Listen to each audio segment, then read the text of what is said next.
We didn't have a service the second week of December since I had to be in Chicago with my daughter having surgery. So this is the first Dharma talk I've done since November, which means I've been thinking about it for a really long time, which is usually not a good thing when it comes to this kind of stuff because too much time to stew and too many ideas, and I couldn't get it narrowed down. So you guys probably know early part of last week I did set a poll around on Discord and said, here's some topics I'm thinking of. What would be useful to you? Everybody didn't vote, but unexpectedly, everybody who did vote picked the same thing, which is not what I was expecting would probably happen. And for good or bad, they picked the hardest, most complicated topic that I felt least competent to address. But I decided I'm just going to swallow hard and give it my best shot, and we'll see how it goes. What I'm going to try to do tonight is do my best to explore some ideas that come from a really important philosopher in the history of Buddhism called Nagarjuna. The impact of this guy is so great that he's sometimes referred to as the second Buddha. I mean, just really critically influential. Traditional accounts about him describe him as a champion of the Mahayana school, the greater vehicle, the larger vehicle school of Buddhism, of which our lineage is a part. In fact, there are multiple different sects, including, I think, 8 different sects, including several different Pure Land sects that all say Nagarjuna is our first patriarch. He's like our sort of foundational figure. So very important. There's some mythical kind of accounts about him that say that he was the one who rediscovered and revealed the perfection of wisdom sutras, like the Heart Sutra that we chanted a little while ago. Let me start with just kind of biographical stuff, just kind of basic things about the man himself, especially since there's not a lot that we know with like a high degree of confidence about his life. Scholars say he probably lived in southern India, maybe. He probably lived in the 2nd century CE, maybe. Some sources describe him at one time as having served as the abbot of a monastery, maybe. Some of the surviving writings that are attributed to him are addressed to rulers, like advice to rulers, which implies he was very well respected and kind of had a high status in society. The written works that are attributed to him are pretty voluminous. There's a lot. Though modern scholars, pretty well agree that at least some of those, if not maybe a big chunk of those, are false attributions. Things that he probably didn't actually write, but somebody put his name on something that they wrote to give it more panache, give it more respect. The best known of Nagarjuna's writings is a text called the Mulamadhyamakaraka. I think I put an extra syllable in that. Verses on the middle way. That's what that means. Verses on the middle way. This is seen as the foundational text of a philosophical school in Mahayana Buddhism called the Madhyamaka. I'm going to come back to them in a little while and talk some about the Madhyamaka school. The best way to start with the Nagarjuna, I think, probably is to talk about his primary bogeyman, the primary thing that he spoke against, the primary thing that he was dedicated to refuting. Svabhava means something like self-nature or inherent existence. It's the idea that anything or any person can be reduced to some sort of essence or fundamental nature that is permanent and unchanging. That the thing exists in and of itself, apart from all other things. Now, from Nagarjuna's point of view, that's ignorance, right? That's a view that's rooted in ignorance. It's an essential misunderstanding of the real nature of things. There's no self-nature. Nothing has self-nature. All things and people are empty of self-nature. That's because all things are impermanent. All things are continually in flux. Nothing has fixed attributes. To kind of extend the famous line from the poet John Donne, no man or plant or fish or rock or planet or star is an island, right? Everything depends on other things. Everything arises from causes and conditions outside itself. Nothing has autonomy. Nothing has independence. Nothing has permanence. The logical opposite of svabhava is sunyata, which is usually translated as emptiness. Think back again to the Heart Sutra. Nagarjuna portrayed sunyata as the final nature of all things. The ultimate truth to be grasped, to understand, is sunyata, emptiness. It simply means that all phenomena are conditional. Right? To take anything at face value as being what it appears to be right now is only a temporary, customary understanding. It's not the kind of deepest truth of it. As Nagarjuna writes at the beginning of another text of his, it's called 70 Stanzas on Emptiness. I won't try the Sanskrit again. Arising, enduring, and disintegrating, existing and non-existing, inferior, middling, and superior do not have true existence.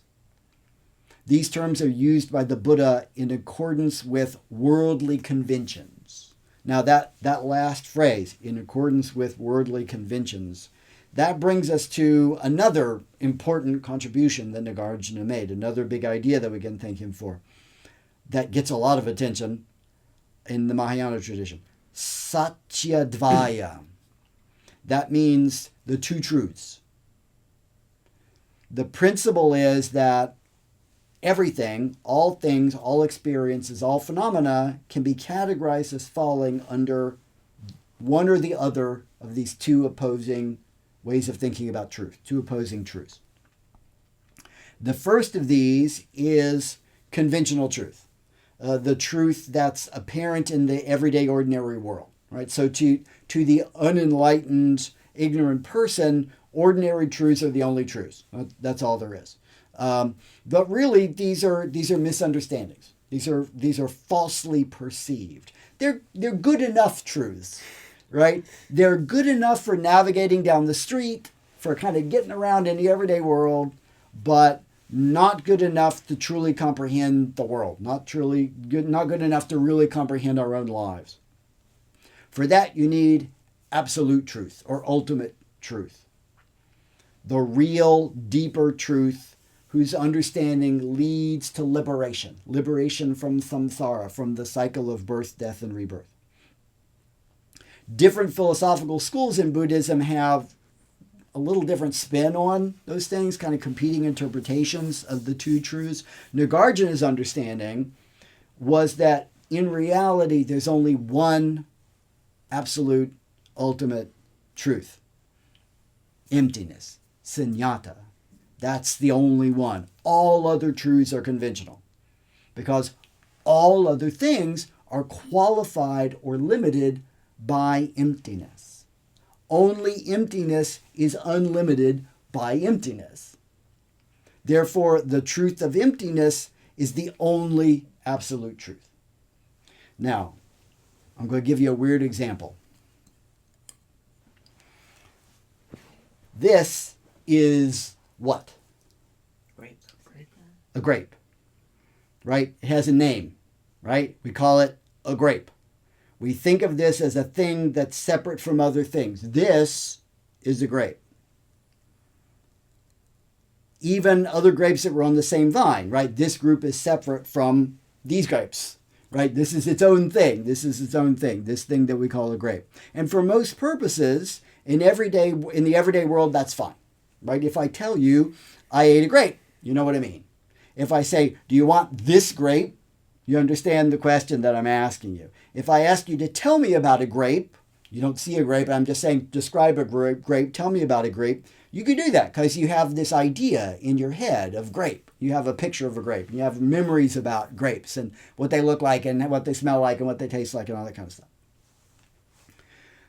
But that's just conventional, right? That's just the conventional sense. Grape is an English word, right? If you don't speak English, it doesn't mean a thing. right? So it's a word that only makes sense in the context of this language. There's nothing about this thing that expresses inherent grapeness, right? Not its shape, not its color, not its scent, not its flavor. There's no sort of fundamental grapiness about this.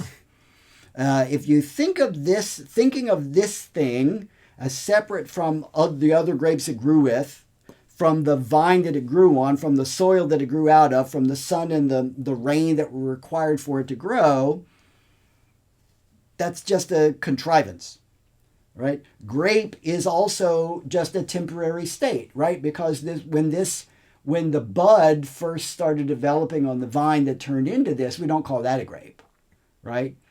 And if it goes bad and rots, we don't call it a grape anymore. We just call it a mess. And if we pluck it and then dry it, somehow it turns into a raisin. That's different, right? It's the same thing, but now suddenly it has a new name, right? So calling that a grape is also really just describing the state that it's in right now, not kind of its permanent state. So everything about how we understand and describe this thing is purely conventional. And in that sense, it's empty of any fundamental greatness, right? Now, in an absolute ultimate sense, how should we relate to that thing?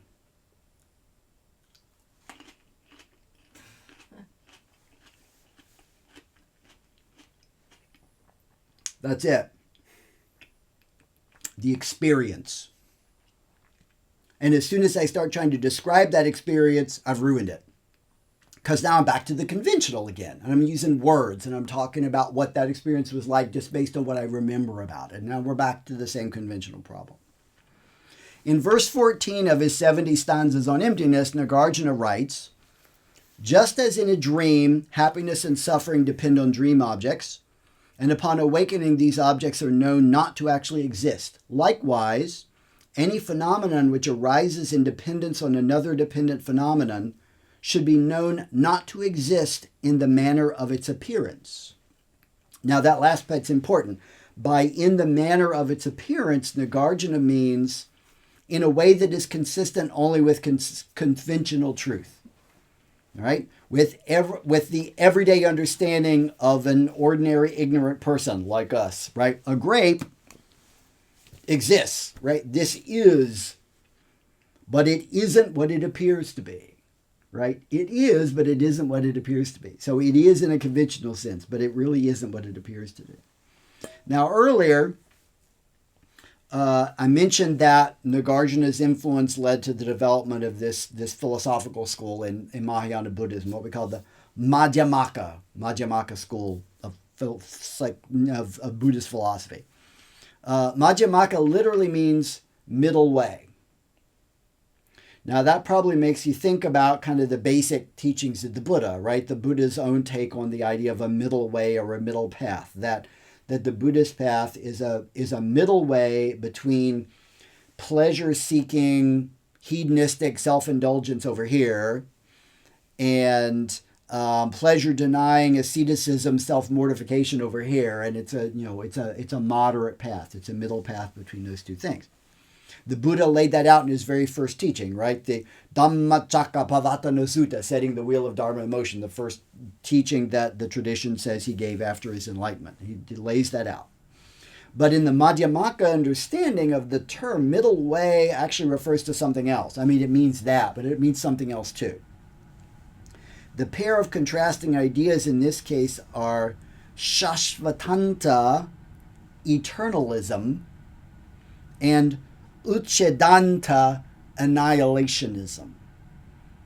Nagarjuna describes both of these as extreme views, and the Madhyamaka school rejects them both. Now, let me try to explain them as easy as I can. Put simply, eternalism is the belief in a soul that survives death. There is a permanent part of a person that is reborn, reincarnated really would be the better way to put it.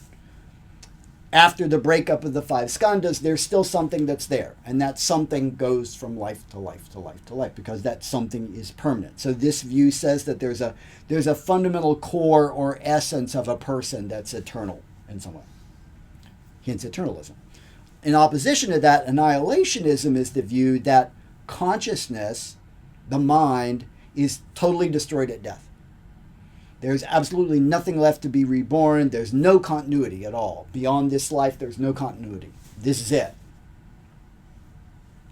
The opening dedicatory stanza of Nagarjuna's verses on the Middle Way, that thing I butchered the pronunciation of earlier, praises the Buddha for rejecting both of these views, among other views that Nagarjuna saw as extreme. So let me read you this little introductory verse of this.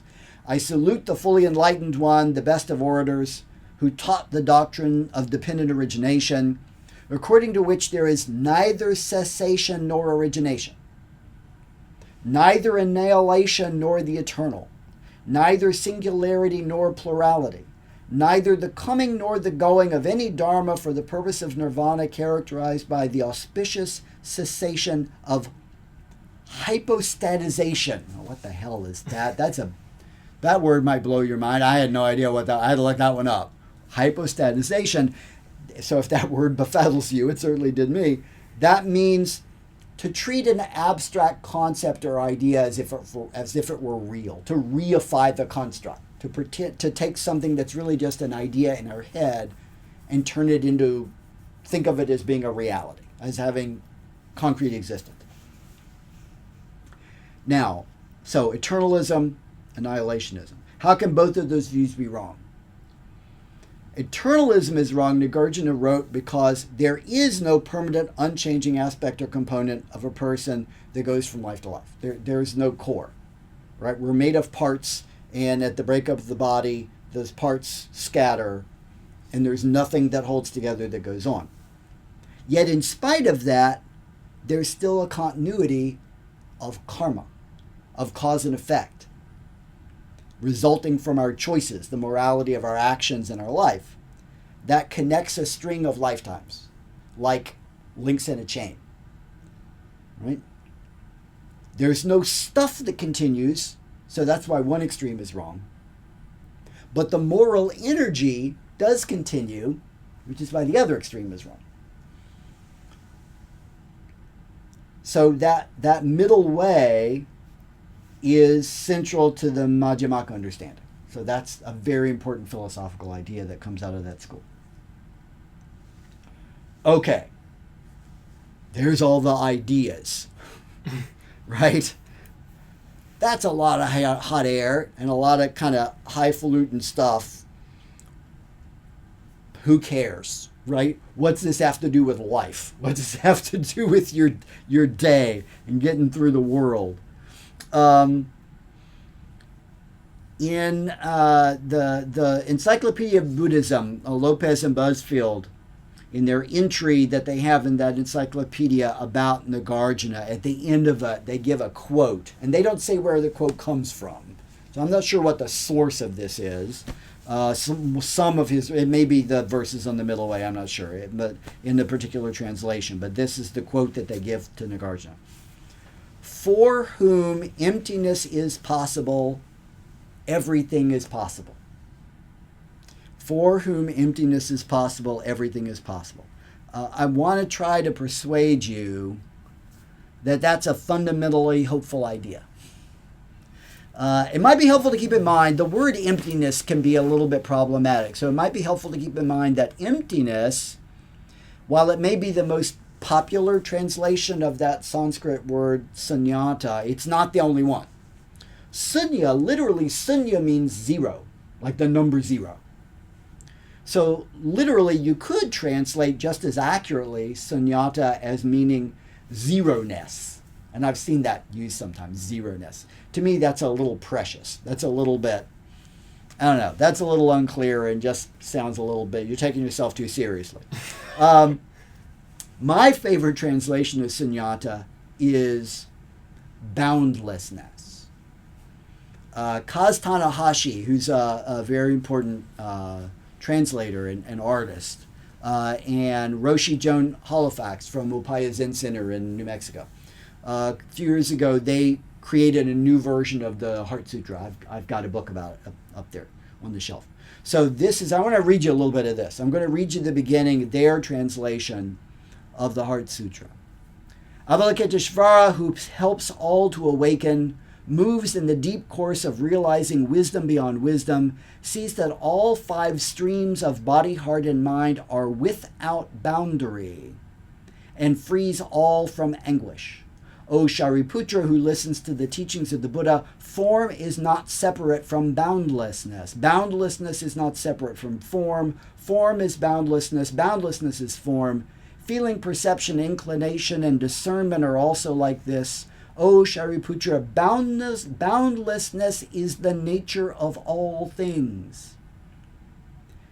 It neither arises nor perishes, neither stains nor purifies, neither increases nor decreases. Boundlessness is not limited by form, nor by feeling, perception, inclinations, or discernment. It is free of the eye, ear, nose, tongue, body, and mind, free of sight, sound, smell, taste, touch, and any object of mind, free of sensory realms, including the realm of the mind. It is free of ignorance and the end of ignorance. Boundlessness is free of old age and death, and free of the end of old age and death.